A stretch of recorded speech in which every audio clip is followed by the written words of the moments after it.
Amigas e amigos, num momento em que o presidente da República, o Jair Bolsonaro, intensifica as suas ameaças fascistas, o ex-presidente Luiz Inácio Lula da Silva se recusa a dar entrevista ao jornalista Bernardo Melo Franco no jornal O Globo. Ele agiu certo ou agiu errado? Podemos pegar alguns pontos para a gente entender melhor esta celeuma. Mas antes disso, eu quero pedir para você se inscrever aqui no canal. Eu sou Oswaldo Bertolino, jornalista, historiador, escritor. Eu queria pedir para você também se tornar membro deste canal. Nós também temos o podcast no Spotify e nós estamos aí fazendo rotineiramente, quase todos os dias, o programa Roda de Conversa com jornalistas, comunicadores experientes, com alta capacidade de análise política, como é o caso do Bem-vindo Sequeira, que tem o seu canal.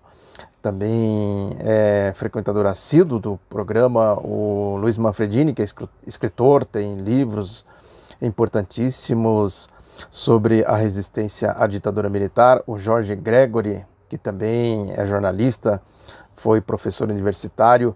Tem frequentemente está com a gente também a Joane Mota, uma jornalista também com uma alta capacidade de análise política. Eu quero reforçar o pedido para você participar do nosso Roda de Conversa e também aqui nesse canal se inscrever, divulgar, enfim. Nós estamos sorteando livros. Na semana passada sorteamos a biografia do Ho Chi Minh, inédita, e nesta semana nós vamos sortear o livro do Luiz Manfredini, Memórias da Neblina, que é sobre também a resistência à ditadura militar. Neste caso, voltando ao fio da meada, nesse caso do ex-presidente Lula, ele diz numa carta que ele divulgou que a Globo tem sido sistematicamente um veículo de difusão de mentiras e tal. Ele diz aqui que ao invés de ser analisada com isenção jornalística, a perseguição judicial contra mim foi premiada pelo Globo, pelo O Globo. Aqui ele está se referindo especificamente ao jornal.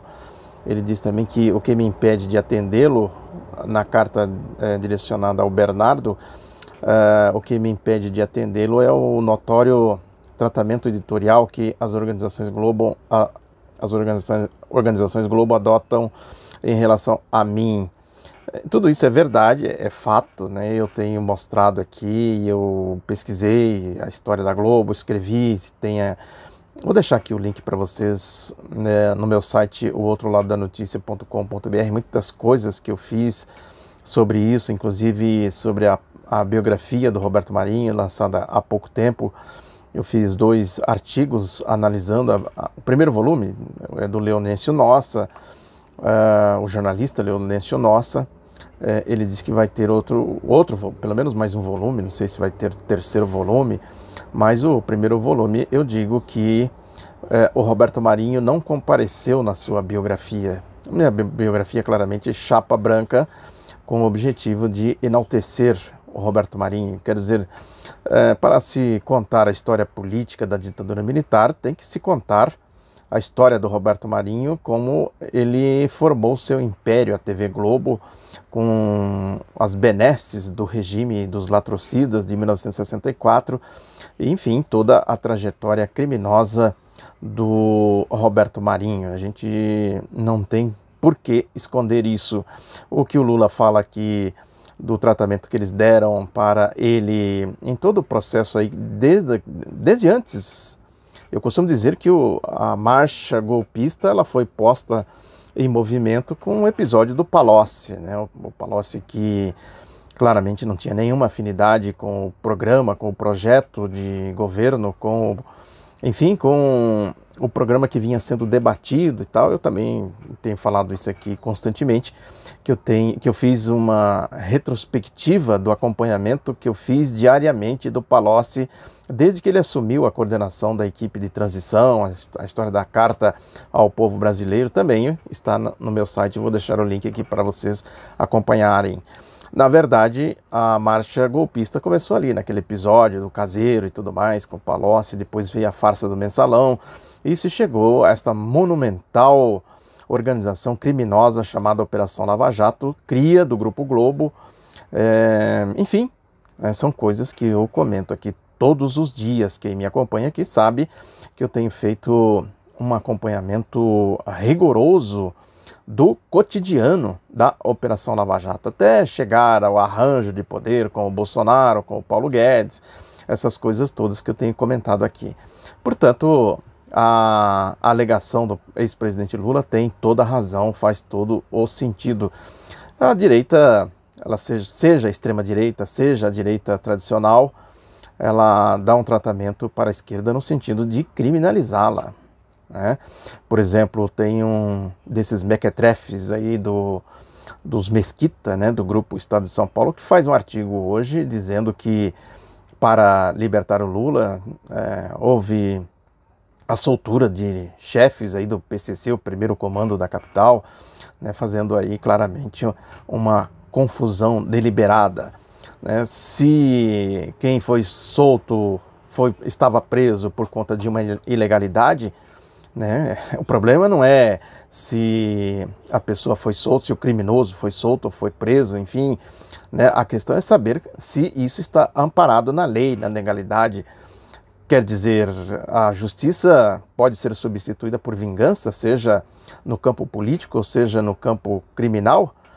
Quer dizer, se a decisão sobre a prisão só em terceira instância, a revogação da prisão em segunda instância, que na verdade funcionou no caso do Lula e de outros como sequestro político da quadrilha do Sérgio Moro, né? Quer dizer, se beneficiou outros é porque os outros também estavam presos dentro de um processo de ilegalidade, que se trabalhe no sentido de criar as condições para punir a criminalidade.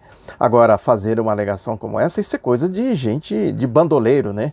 Os bandoleiros da legalidade democrática. É o caso desse Fernão Mesquita, é o nome dele, né? Um bandoleiro da legalidade democrática. Assim como foi aí muita gente, jornalistas da mídia, né? Gente da bandolagem, né? Se juntaram a um bando, né? Claramente violadores do Estado Democrático de Direito, que é a turma da Lava Jato, Sérgio Moro, Deltan Dallagnol, Carlos Fernando dos Santos Lima, essas coisas todas que eu tenho demonstrado aqui.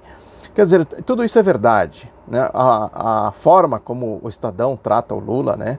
O demiurgo de Garanhuns, isso é racismo, isso é um completo preconceito social, que é exatamente como eles veem o povo. A lógica deles é a lógica do escravismo, de ser escravista, né? De impor a sua lógica escravista. Isso tudo é verdade, tudo tem procedência e tem lógica. E outros mais, aí o próprio tratamento que o Ciro Gomes dá ao ex-presidente Lula e a outras lideranças aí do PT, né, também é uma coisa desonesta. Desonesta. O Ciro Gomes está sendo desonesto quando ele fala isso, né, porque não tem nenhuma correspondência com a realidade.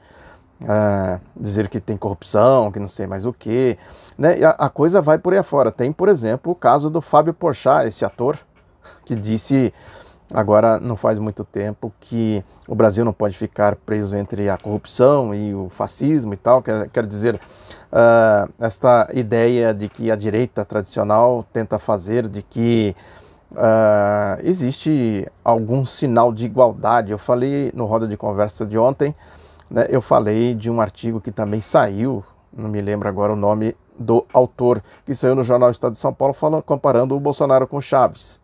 Vejam que eles tentam criar aí extremismos, né? Quer dizer, tem extremismo de esquerda, tem extremismo de direita, né, para tentar impor o seu ditame, né? Enfim, desonestidade, se a gente for procurar nessa direita, na Globo, no Estadão, na Folha e tudo que essa gente representa, se a gente for procurar desonestidade, não falta.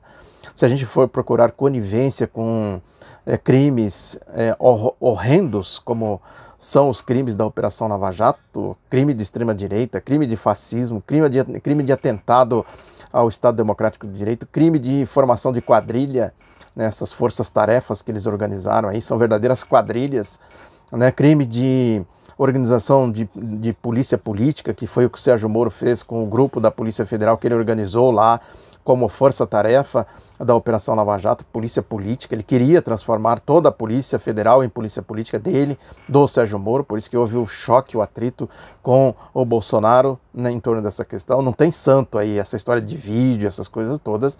Eu comentei aqui, reafirmo, não tem nenhum traço de que eles estão interessados na autonomia da Polícia Federal. Quem deu autonomia para a Polícia Federal foi o Lula, foi a Dilma. Aí sim tinha autonomia, né? Cada estado tinha o seu superintendente, né, que atuava de maneira autônoma, não tinha interferência política, não tinha nada disso. O que o Sérgio Moro fez? Organizou um grupo dentro da Polícia Federal como polícia política para fazer os sequestros que a gente cansou de ver aí, transmitidos ao vivo pela TV Globo e outras emissoras também. Né? Depois ele chegou no governo Bolsonaro com esse claro objetivo de transformar a Polícia Federal em polícia política. E o Bolsonaro falou, não, aqui não, eu vou transformar a Polícia Federal em polícia política. Ou seja, nessa briga, a gente torce pela briga, como diz o povo, né? Quer dizer, não tem santo aí, não, é quadrilha de um lado e quadrilha do outro. Né? A instituição, a Polícia Federal, é outra coisa, precisa ser preservada, precisa ser depurada desses criminosos, desses bandoleiros de Sérgio Moro, de Deltan Dallagnol, de Jair Bolsonaro e tal. Né? Não se fala aqui da instituição, se fala dos interesses desses bandoleiros que tentam instrumentalizar para fazer da Polícia Federal uma polícia política. Esse é um dado. E vai, etc, etc, etc. Isso eu tenho falado aqui sistematicamente. Agora, o Bolsonaro, o que ele tem dito? Ele falou aí na entrevista que ele deu ontem, ele voltou a dizer que nós vamos acabar com isso, vamos fazer aquilo outro, fazendo ameaças fascistas. Né? Eu peguei esse estado, vocês viram como eu peguei o estado, como eu peguei o governo, como eu peguei esse país, né? Nós vamos mudando. Vai mudando para onde?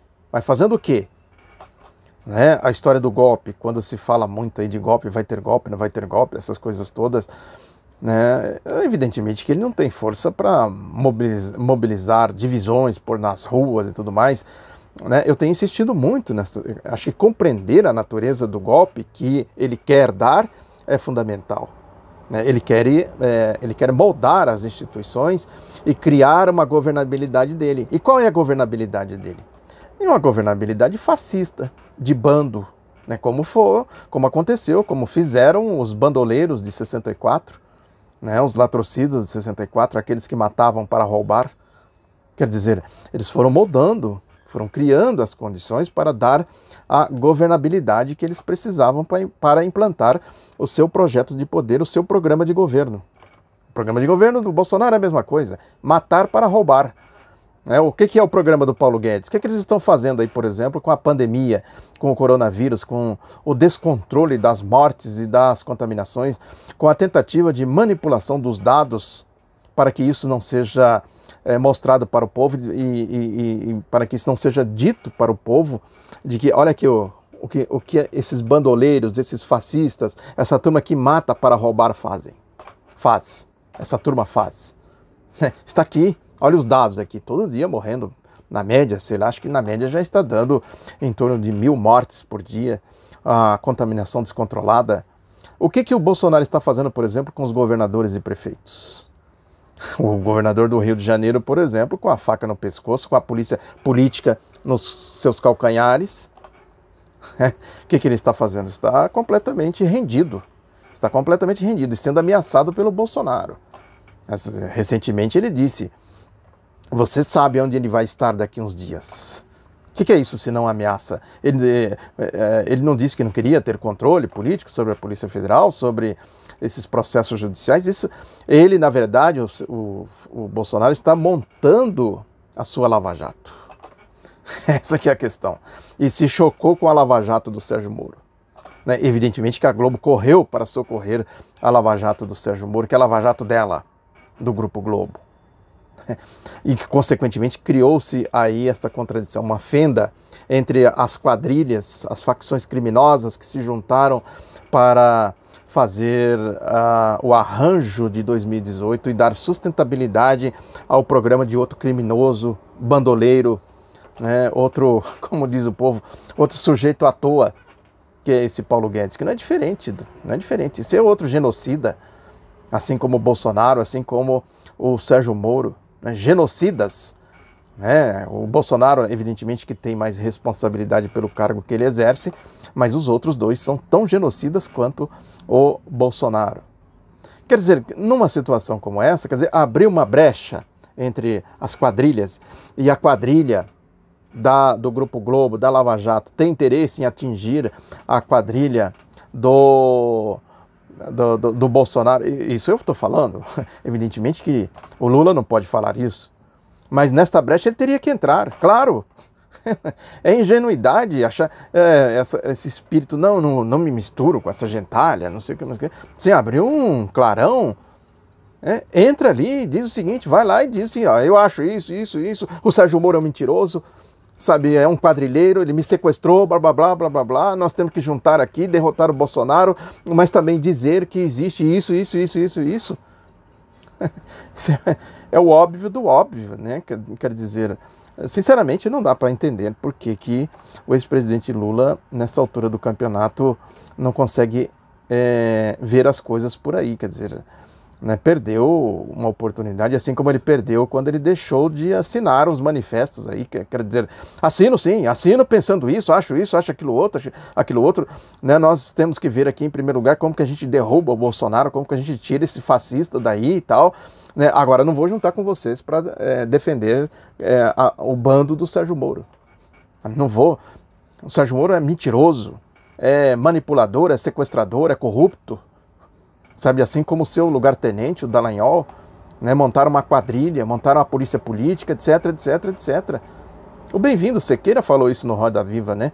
Quer dizer, você estando no palanque, você estando falando, conversando com o povo, você tem condições de dizer, falar, dar a sua opinião, sabe? Evidentemente que também precisa ter habilidade, né? Porque né, a esquerda não pode usar os mesmos métodos da direita, né, desse Fernão Lara Mesquita, defendendo bandidos, defendendo bandolagem, né, essa história aí do PCC que ele escreveu, que eu falei agora há pouco aqui, sabe, não pode entrar na bandolagem de antagonista, por exemplo, né, outro bando que é ali correia de transmissão da Lava Jato, da corrupção da Lava Jato. Essa turma aí do antagonista, os esgotinhos nauseabundos que eu tenho falado aqui, também não pode entrar numa lógica do Josias de Souza. Tudo tem que ter, em cada lugar tem o seu tom, o seu jeito de falar as coisas, evidentemente, né? Mas com jeito você pode dizer, eu estou falando aqui do meu jeito, claro, e aqui eu não tenho ninguém, não tem controle, não tem compromisso, né, com nada, simplesmente o meu compromisso aqui é de dizer o que eu acho, o que eu penso e tudo mais. Né, eu acho e penso e acho que a compreensão dos fatos se dão por esses métodos que eu estou falando aqui. Eu posso falar, o Lula não pode. Lá, se ele tivesse ido lá dar entrevista no Jornal o Globo, mas tem outros meios para você falar as coisas, cada lugar você fala de um jeito. Ele poderia ter falado lá, isso que eu estou falando aqui com outro linguajar, né, com outras palavras. Né. Eu estou falando aqui para ser didático, para as pessoas entenderem, né, que a direita tradicional não é menos bandida do que a direita fascista. Qual é a diferença? A diferença é que a direita fascista, ela não, como o próprio Bolsonaro diz, não tem nada a perder, né? Eu não vim aqui para brincar, não é brincadeira. Eu estou aqui para matar mesmo, para prender, para destruir e tal, né? Não tem mediação, não tem conversa com vocês. Falou recentemente, quer dizer, num regime democrático dele, né, a democracia do fascismo dele, né, um Partido Comunista do Brasil, por exemplo, não pode existir. Quer dizer, não pode existir o Partido Comunista do Brasil, o PCdoB, né, depois também não pode existir o PT, não pode existir o PSDB, só pode existir o partido dele, seria o partido da Lava Jato, né, agora ele está criando a Lava Jato dele, o partido dele, o partido dos fascistas. Essa que é a questão que está posta nesse momento. Antes que ele constitua o seu partido fascista, ele vai chantageando governadores, vai submetendo os governadores ao seu ditame, ao seu tacão, né, com essa história, por exemplo, de dificultar o repasse dos auxílios, auxílio emergencial para os mais carentes, sem fontes de receita, o auxílio aos estados e municípios que não têm recursos, renda para manter os serviços públicos funcionando nos estados, nos municípios, né, também o repasse às micros, médias e pequenas empresas para manter emprego, para ajudar as empresas a manter emprego, pagar salário, coisa do tipo. Ele vai criando dificuldade, quer dizer, vai criando caos. Aí no caos, a culpa é desse aqui, a culpa é daquele outro lá e tal. Se você não vier aqui e ajoelhar perante o todo-poderoso presidente da República, você não vai ter um centavo. E eu vou dizer para o povo que o responsável por tudo isso é você.